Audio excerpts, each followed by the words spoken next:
just to follow in from part 1 of the video where I was interrupted, is what I essentially was trying to explain was the effect that this entering a date into this column had, and the way it used to be entered. I'm going to do this actually by entering a new record as if it was a new applicant. Okay, so let's if I go to a new record, you can see the screen is set up as its normal thing.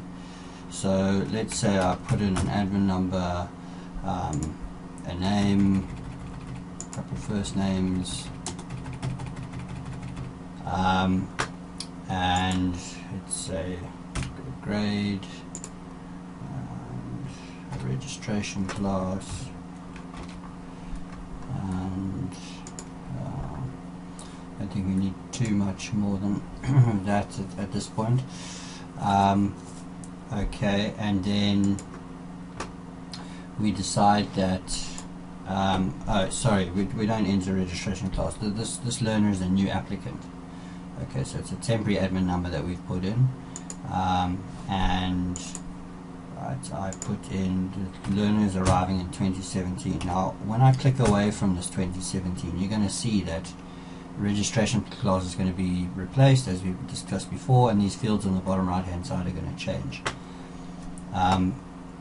Okay, so if I click away, you see that happened. So what was happening before, what happened to some people is that they didn't possibly read or have opportunity to read the emails that I put out, and they still had 2016 in here from previous years when this box was used slightly differently, and they then I said in the email, please go to the custom section where none of this code is, okay, and take out these 2017s, or better place to do it would have been in admin data learner custom.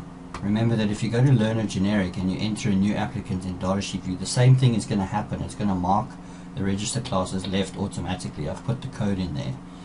So as people, and the thing is, this code is set to trigger as you view the record. So if people left 2016s in there and they went into and they ran the updates that added this new code that I've put in, and then they went and viewed this information in the generic section, suddenly they said, oh, all our kids are marked as left.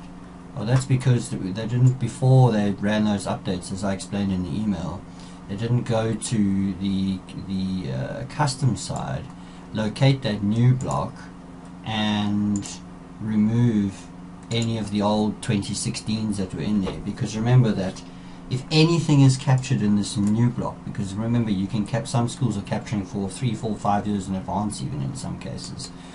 So if anything is captured in this new block, it's going to see that child as a new applicant. So the fact that there were still 2016s in from the previous year, and people hadn't taken them out, and they went into the generic section and started scrolling through the records, it was just seeing them as new applicants and marking them as left as they went through.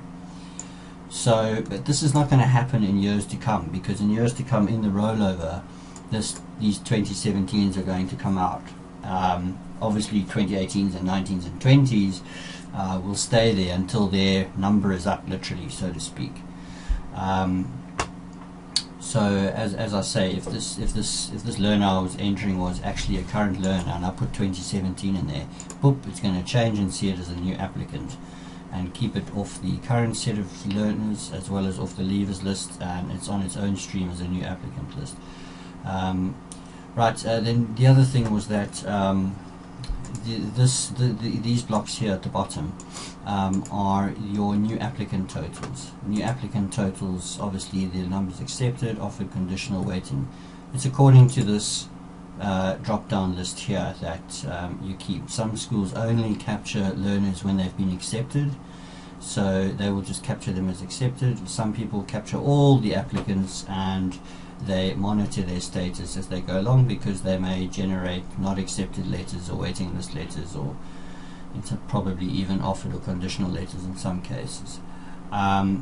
So just remember that I see many of you looking at this, and when I open your databases and you've got like under the accepted column 495 or 562, again, that is just that's a throwback to the information that was bought from NewApps in previous times gone by, the way it used to be done. The learners were being captured as accepted in the NewApps program, and when they were transferred to the mainframe in FrontOFFICE, that accepted status came through with. So all the kids in your school, virtually all of them, are sitting with accepted. So again, as I explained in the email, the thing to do here, and you can use generic in this occasion, and once you've done what I asked to do in terms of removing the 2016s or anything preceding from the new column, you needn't worry about the difference between custom and generic again. You can safely carry on using generic. It was just for that one instance. So in this case, you were looking for a column called Act Status, and you will see you probably have, as I say, if you've got 495 reflecting in that block, you'll have 495 accepted all the way down.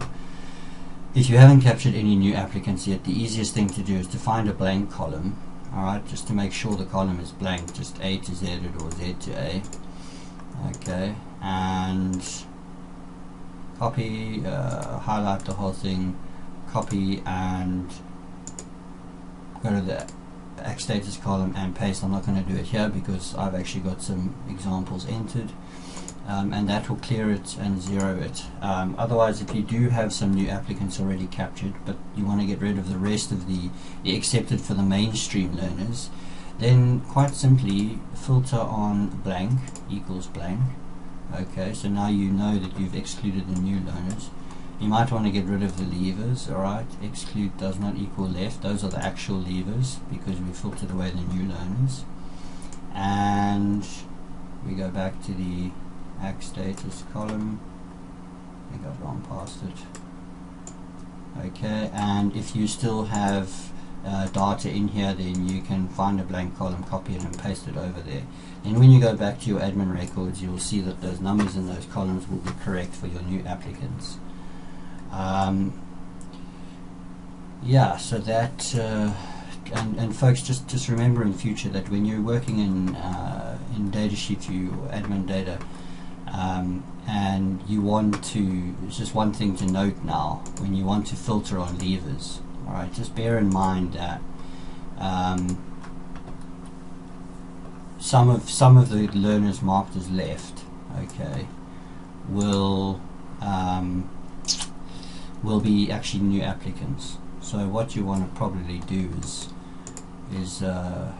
pull this, let's pull them both because they're normally good to keep together, but pull this across to your next to your red class so you can see, right, we're going to filter on the lefts, and then we're just going to make sure that none of these are new applicants.